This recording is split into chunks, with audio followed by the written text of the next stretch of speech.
No. Oh, I'll put this away. Okay. Just derailing any open. Can we do it? Can one of us just do an open when we say, all right, we're going to push record and without completely. You didn't say we were pushing record yet. You said, all right. You said loose. And I said, okay. I said we're loose. I said we're nice and loose. It's nighttime for it's nighttime for me too, which typically doesn't happen. We're recording this late. This is going to go up immediately after we finish. But folks, you're listening to the Believe in FCS Football podcast, part of the the Believe Podcast Network, the best network for nice and loose. That's how we like it. Why don't we tighten up a bit? I'm Joe DeLeone, joined by my former teammate, former roommate, Mr. Sean Anderson. Sean, how are we doing on this fine Tuesday night? It's pitch black at 8 p.m. I'm furious. Why? I might have taken this summer for granted. I really might have. I don't know. It was a lot of work. It was a lot of this and that. You know, both of us. But it's like, it's going to be dark and cold. It's going to be just not fun. And I don't have a garage, so I'm just on street parking. So I'm thinking about getting home at 2:30 in the morning from work, and it's going to be 10 degrees out. And that's all I can think about. And that won't be for another 3 months, but still, it's all I can think about. Yeah, I hate it. That's not fun. That trek, like the one that we used to have to make in campus from like the top of campus all the way down to the parking lot at Rhode Island. Absolutely horrible. But I don't know. I kind of like this sweet spot that we're in from the last week of August until like mid-October, end of October, until it starts to get cold. I don't mind that it starts to get dark. I don't know. Just the feeling is just always great. I think it's because I associate it with the football season that I'm just always so charged up when it starts to get darker earlier and it starts to be like nice cool temperature and you can kind of chill outside without getting too hot. Maybe I'm a psychopath. I'm a summer guy, and all I hear about now is fall, autumn. This is getting, this is the perfect season. Yeah, NFL. That's going to be my main reason for liking the fall. I don't like it getting darker. It's just I can't, and I'm not some hippie needs the sun. I like it when it's overcast during the day. You know me, Joe. That's where I'm thriving in because everyone else is tucking it in, and I'm out here. I'm working. I'm busting my ass. That's what I thrive off of that because everyone's like, oh, it's a cloudy day. I won't do anything. So I'm a little more encouraged to go do something. But it's just when you see the sun setting at 4, you're just like, this. Yeah, that's different. Sucks. That's different. When you get to wintertime and it's setting at 4, it's depressing because now it's not bad. Yeah. You can still go to the bars in a t-shirt right now. Right. Which is fine. But, I don't mind going to the bars. One thing when it gets cold, I don't mind going out in, you know me, a sweatshirt. You go out in a sweatshirt if it's 90 out. So that doesn't really change much. That's right. Oh, sorry, Joe. Let's get to some FCS football. I don't want us to keep on yapping.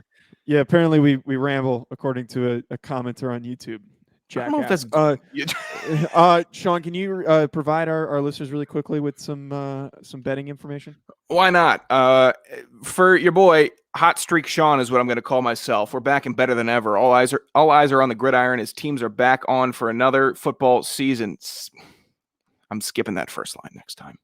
As always, BetOnline is your number one spot for all the pro and college football action this season. With a new updated site and interface, even more odds, props, and contests, BetOnline continues to be the number one source for everything football. Took myself a little Tony Pollard over bet on Monday Night Football. What do you do? Get it? He smashed it in the first quarter. Ooh. No question. Easiest money I've ever made. Head on to the website or use your mobile device to sign up today to receive your 50% welcome bonus on your first deposit. Don't forget to use our promo code BLEAV. That's BLEAV to receive your bonus. From football, basketball, boxing, right to your favorite Vegas casino games. Don't wait to take advantage of all the amazing offers available for the 2021 season. BetOnline is the fastest and easiest way to bet all your favorite sports. BetOnline, where the game starts. Oh, new tagline. Yeah, I was going to say they changed the tagline. Yeah. I didn't know that was okay. I was ready for your online sportsbook experts, which is something that I had practiced and then mastered. And now I have a new tagline that it almost threw me a loop, but I am a professional. So we keep moving forward. You got to get in front of the mirror, go practice it a couple times, get ready to do it more often. Sean, we got some housekeeping that we got to get to before we hop on the water cooler and fill up our water cups and discuss things that happened around the FCS this past week. So we have to address, because when this happened, our second show of the week came out immediately after, and we didn't obviously address it on that one because pull back the curtain a little bit, we record these shows back to back. If you haven't figured that out by watching the YouTube videos and see us wearing the same exact clothing, I would hope that you think that we're, higher of us, that we don't have such poor hygiene to keep wearing the same clothes when we record. But Sean, you managed to do something with a very jovial, playful comment, and there was so much buzz around this that I almost completely forgot the full quote. But I recall on last Tuesday's show, you decided to call your shot and call some of the hosts on the FCS Fan Nation podcast platform, who big fans of. They're very nice to us, incredibly supportive. They were like, in terms of the people that were first to listen, they were in there, and they've always been very, very conversational on Twitter. Sean decided to use that as an opportunity to call them hacks. No. And I said that the homers were hacks because you were all up on Rhode Island. We had to mention them or something like that. I said, okay, that's our school. That's where we went. And then I said that that broadcasters who are big time homers can sometimes be hacks. No, but then we were talking about FCS Fan Nation, and I literally mentioned Chris Hammond, and you go, hack. That was what the quote was. That was what you said, and that's why Chris Hammond was like, what the hell? Could you imagine? He was just probably listening in. You're just sitting there. What did I do? We like Chris. We're close with Chris. Yeah. It's not... I don't think anybody read into it too deep. The Tubbs in the club and everybody else, I guess there's a rotating cast over there. Well, there's multiple shows on their YouTube channel is how it works. There was a lot of I guess people were supporting my use of the term hack, where it was really, again, I know there were twice now in this show pulling back the curtain, a throwaway line for maybe half a laugh for Joe. That's really all I said it for. And then it becomes, I'm sitting there, I'm I'm at my gig, and then I see 30 Twitter notifications. I'm like, what the hell is going on? And then I see, who lit the FCS ablaze? What happened? And then, we did. It was me? What did I even say? Because sometimes I'll get a tweet from Ryan just confirming something. Well, because Ryan's aggressive. I forget what it is. Ryan loves to call you. Yeah, we don't even remember what he's referencing because we spew nonsense. And then we log off and upload, and then the next day we're like, wait, when did we mention this? Right. I'll send Joe a tweet, or Joe will send me a tweet and be like, hey, what were we talking about? And we just forgot. I don't know. I don't know if that means we're having good conversation or bad conversation. We just have too much on our plate. It's if we're not really listening. Right. Information overload at times. No, but the funniest part about the whole thing, and I woke up to literally all the notifications, and I was at the gym trying to sift through all of it. Humble brag. But the I don't know which part of that was the gym part. Because I was going about my morning is what you could have said, and I would not have said humble brag. But you literally managed to find a way to not anger, but to be negative towards easily the most friendliest portion of football Twitter and football fan bases. Because when you go to the FBS teams, and you go to the Notre Dame fans and the Alabama fans and the USC fans, they're all assholes. Yeah. Not all of them, but there's a good chunk of people that are just overly negative. You say one thing and they're coming for your neck. They're like, well, that doesn't make any sense. They'll completely try to discredit you. But we have only had nice interactions with FCS Twitter and the listeners of the show. And you managed to be the only person that I've seen be negative on FCS Twitter, and look what you did. You started a big problem. It wasn't even a direct attack. It was supposed to be a more broad statement, and then somehow it became a more narrow statement. And then I also did say, are we going to talk about the Reddit FCS thing? Yeah, we're going to talk about that next. You know what? Everyone's a hack. I'll double down. You're all hacks. Everybody. I'm a hack. Joe's a hack also. Joe and I are bigger hacks than all of you. Yeah, that's true. I don't disagree with that. But you're all hacks. The biggest hacks of FCS football. Put that on a shirt. Put that on a shirt. And I forgot to open the show with the tagline. So this is the unofficial, official podcast of r/FCS, the FCS Reddit subreddit. They gave us an official tagline that we have to read on the show. Everyone go listen to Walk On Radio, the only FCS podcast of note on the Believe Podcast Network. So that is what they're paying us to say now. We're not allowed to go against that. They're not paying us. Yeah, I was about to say, where's the cash in my wallet? No, but do you have anything else? The Reddit FCS guys, yes, we had a nice conversation with them. But I'm kind of flattered to have my name in their bio. Is it still there? Still there. Still there. Sean Anderson. Either you're rent-free in their head or they're rent-free in yours. Maybe it's a mix of both. Maybe you're both subletting. We can figure that out. Yeah, the home of FCS Football on Reddit, unwitting and unofficial sponsor, believe in FCS Football because Sean Anderson is afraid of us. Terrified. Terrified. Reddit's scary. I don't know who's talking to me when they're DMing us. I have no idea. Yeah, that's terrifying. So to clarify, the Reddit FCS guys are also some of the many nice people who we talk to. Very nice. And we recently found out that there's multiple people who talk to us on the Twitter account. So we'll be mid conversation and 5 different people will chime in from the same account. So that's always wonderfully confusing, and that's why Sean's afraid. I let Joe handle the talking in those situations. Yeah. Normally, I'll take my social prowess a little bit over Joe's. Just because come on, but no, I'm talking about just like in general when talking to people. Oh, yeah, like I'll do the talking most of the time. In this situation, Joe, you got it. Take the reins, pal. Last thing, Sean, I want to hit on before we get to the water cooler. Sure. So update for our South Dakota State listeners and our North Dakota State listeners that'll be at the marker game. Everything's booked. I tweeted it on Friday. We booked our flights. That's taken care of. Would you book your flight? Yes, I booked my flight. Okay, I'm just confirming. I'm going to be there 40 minutes before you, sitting in Minneapolis. Get a beer. I'll drive us to South Dakota. Oh, don't you say that. We got a show to do that night. I booked the Airbnb.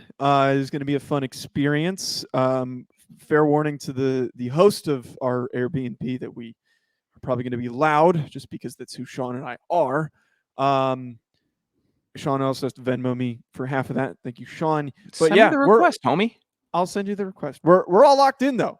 We're ready to go. Everything is set and taken care of. So it is officially official. Our good friends, Chad, and also I think It's Thumper is the other. Brendan is his name. Brendan. They both helped us out with tickets. They tailgate together. We're going to be a part of their tailgate. I don't know if there's like some official tailgate that they're a part of, but if you want to find us, we're going to provide more information on that. But Chad and Brendan have been fantastic. Been talking back and forth with them over the past couple of weeks. So really a big shout out to you guys for helping me out. Also going to hop on the Jackrabbit Illustrated podcast that they're a part of at some point as well right before that trip. But yeah, we're stoked. We're going to be there. Again, disclaimer. One thing I would say, don't ask me about anything about South Dakota State football from like 2000. Like if you're going to reference a player from the team, I'm not there to do, I don't think either Joe or I are there to do our analysis bit. Right, Joe? We're there to do our fun bit. We're there to bring a 30 rack and talk to fans. That's what we're going to be doing. Yeah. I'm there to smoke some meats. Sean, I saw easily the coolest. South Dakota State's bookstore sells a South Dakota State hockey jersey. It's only $60. I'm very tempted to buy it for the trip. Oh, that'd be sweet. Yeah, I'll get a hat. Yeah, I might get a hat. My credit card might not agree with it, but Sean, let's take a seat really quick here and fill up our cups. There's chairs now. This is a very upgraded water cooler. What are we in, an airport lounge? Yeah, we're in an airport lounge. They decided to upgrade the water cooler in our office, but let's just quickly fill up our cups here, Sean. So, Sean, did you happen to see this past weekend that a ranked FCS team should not have been ranked, did not deserve it? UNH, who was in the back end of the rankings, they were undefeated and they won some pretty easy games. They went on to play ACC team in Pitt University, led by Kenny Pickett. Now, if you think of any ranked, respectable university that is an FCS team, you'd think that they would go and compete with a mid-tier ACC team and remain competitive. No, UNH decided to lose 77-7 making us all look bad. Thank you, UNH. And I still stand by this. Why are they ranked in any poll? And that's not directed at anyone specific, because they are ranked still in multiple polls. And I hate to interrupt you while we're sitting here enjoying a nice cup of water. Yes. You and I both know that the ranking committees, since we've been really tracking them, they don't put as much weight on FBS versus FCS losses.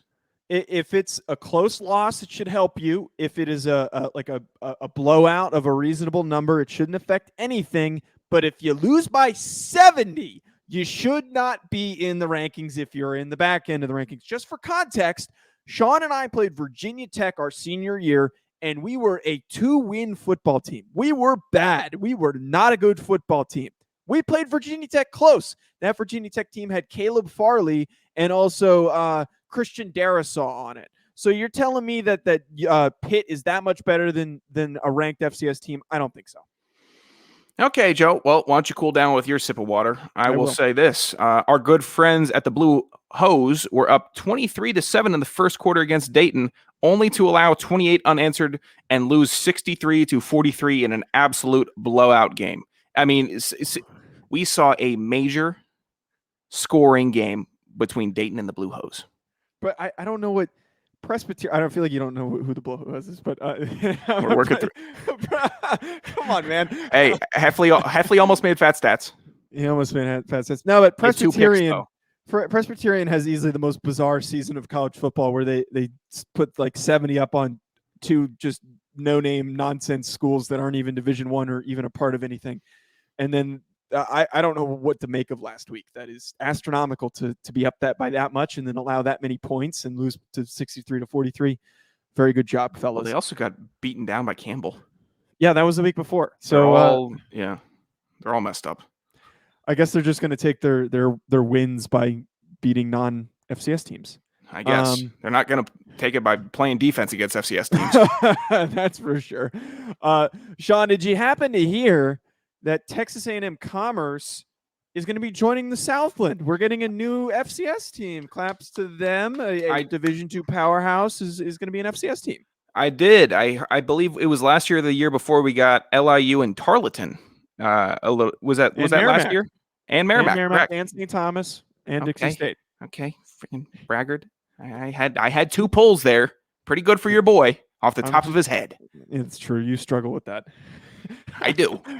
It's a lot of directions, a lot of teams. Excited to have TA&M Commerce joining the FCS. We hope you prosper. Joe, let's get into would we call this, last time we were at the water cooler, maybe 2 times ago, we were talking about a team that was pretty well respected, but they just lost again 2 weeks in a row. I know last week they lost to JMU, but this time they lost to UC Davis, and I'm talking about Weber State. 2 back-to-back not great losses, and I wish I could have said that they were more competitive against JMU, but they really weren't that competitive, and now they just lost again. So I guess there's slippery slope here. Right, and this Weber team it's not a bad football team. It just so happens that back-to-back weeks they had to face 2 of probably one of the best FCS teams in the country, and then a top 10 team in the FCS. That UC Davis team is trending right now. They look like they did a couple of years ago when we first started out doing the podcast. That is a very well-coached football team, and I think that now that there's back to some normalcy, they're going to be a lot more competitive here. It sucks for Weber that they had to face them. They'll probably finish with only 3 losses or 4 losses at the end of the year. Just they couldn't keep up with UC Davis. Yeah, it's a tough schedule. Very tough schedule. Sean, did you happen to see that our good friends at EWU and Eric Barrier, the very prolific offense, did you know that they put up another 50-pointer? They put up another 50-point game. Has any offense done this before? Is Houston Baptist the closest that we can maybe? I'm almost certain they put up 70 a game. Bailey Zappi's just torching everybody now. Yeah, we can't even get a response to my texts. Wait, did you text him? No, I don't think he would. I don't think he would respond though. I was gonna say I don't know what you need to text him about. I tweeted about him and he didn't respond. It was pretty aggressive. Called him close personal friend. He probably scared the crap out I of him. stink. No, but Ewu wins 50-21. I'm sure the Ewu fans love that I keep calling him Ewu. That is insane. I am so excited for this weekend's game, and we're going to talk about that really soon on the other show of the week, the Eastern Washington Montana game, The preview show. The preview show. That's crazy that they put up another 50-pointer. Their offense is good, and I have two more offenses, Joe, to talk about here. ETSU and Samford, they combined for, let's see here, over 100 points together, 55-48. ETSU took the win, and you will be hearing a little bit about maybe a couple players from that game also in a very close overtime win. Might be hearing a little something from an Eastern Washington player later also. Just a little tease. Going to do my best Kenny May impression. All right, let's put our. You'll hear more from this game. And number 2. That was a great impression that Kenny made. Let's put our cups down before we get yelled at. Let's hear your Kenny Mayne impression. I don't have one. Why don't you develop one instead of trashing me? I obviously was not doing a spot on Kenny Mayne. It was not a good one, but you understood what I was going for. All I have is a really half-assed Mike Francesa, and that's about it. All right, well, let's hear it. No, Sean, we got stuff we got to get to. We can't ramble anymore. The listeners are mad that we're rambling, according to the YouTube. Right. Yeah, we're unprofessional. The YouTube, you octogenarian. Who would have thought the two former football players would ramble when they talk to each other? It's a dining hall conversation. That's what the show is structured as, you dolts. Yeah. Or dolt, not dolt. I hate that guy. I really hate that guy. He had some dumb, corny name, too. So Schmidt had a QBR of 87.7, and he ran. To grumble? Yeah, we'll grumble. I'll grumble. I will gladly grumble. I grumble on my other show that I do, not the Draft Prospects one. Do people think we don't have grumble in us? Well, we can grumble. Are we not exhausted? I can't wait until we're 55 and we have no more energy. And you will never have heard grumbling like this before. Sean, we gotta talk about the game that we highlighted last week that was between two ranked teams. And a tiny bit disappointing. And when we went back and watched it and got a sense of how things went. Shout out to the boys at Walk On Radio with the big victory, 45-35 over Central Arkansas. Central Arkansas off to a rough start, but we still know that is a talented team. The triplets that they have on offense are still going to put up a lot of points and a lot of yardage, but still, regardless, Sam Houston continues to show that any ranked opponent that you're going to throw at them, they need to be ready to fight because it is not going to be an easy game to play. Yeah, it was in Central Arkansas also, and I was watching some of the game. Was anybody at the game? Were people allowed to be there? Central Arkansas Stadium, and we played, what was the max capacity at Meade? 7,000? 5,800? I think we had like close to 10 once when we did the night game, and they overbooked it, and then the school got fined or something like that. Even then, it's not like we were playing in Lane Stadium with 45,000 people. We understood what a packed, well-energized stadium sounded like, didn't we, Joe? Even during the day games. Yeah. There was 0 decibels coming from the crowd at UCA. I don't know what that was. I don't know if it was go back home weekend. I couldn't tell you. It had 0 life, and UCA looked like they did not have any life either, which is hard to do with Tyler Hudson and Lawan Winningham on your offense, which is the most fun wide receiving duo in the FCS right now. Additionally, you are hosting the previous national champions in Sam Houston. Oh, what else is going to happen? Oh, maybe Jaquez Ezra is going to be there and catch a touchdown in the first quarter also. So isn't everybody going to be a little bit excited if you like FCS football? Nope. I mean, you could have heard the peanut vendors in the stands, and you could not even them yelling peanuts. You could have heard them clinking their the change dispenser. Tink, tink. You could hear the peanuts actually being cracked on the broadcast. Exactly. No life stadiums take me out of a game so quickly because it's college football. It's supposed to be a little rowdy, not out of control, maybe a little out of control. What do I care? It's supposed to be fun. It's football. You're supposed to be sitting there watching, screaming, whatever. You're not sitting there like you're at the US Open, golf or tennis.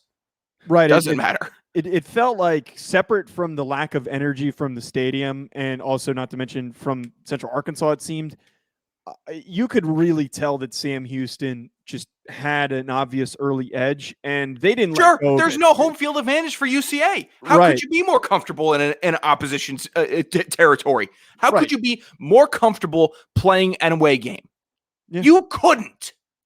No, but they just kept racking up points, and they took this early lead, the Jaquez Ezzard big touchdown, and then they were getting all these huge chunk plays on the ground throughout the entirety of it. Adai had a lot of big passing plays that he picked up. He finishes with 80 yards. Ramon Jefferson rushes for 104. And then not to mention the fact that Schmidt had 4 touchdowns.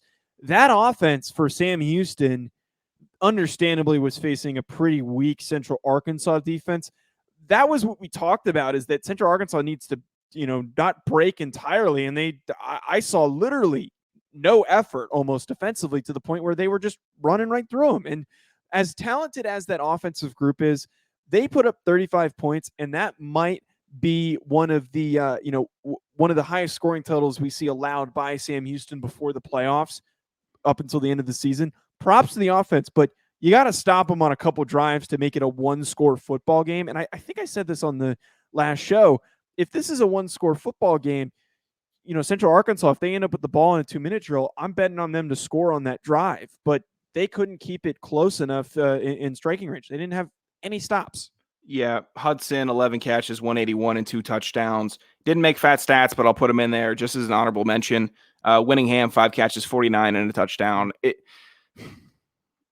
You put up 35 against Sam Houston, but you can't give up 45. And that goes for all levels of football. You get over 5 scores touchdown-wise, you're going to be in some trouble if you just are.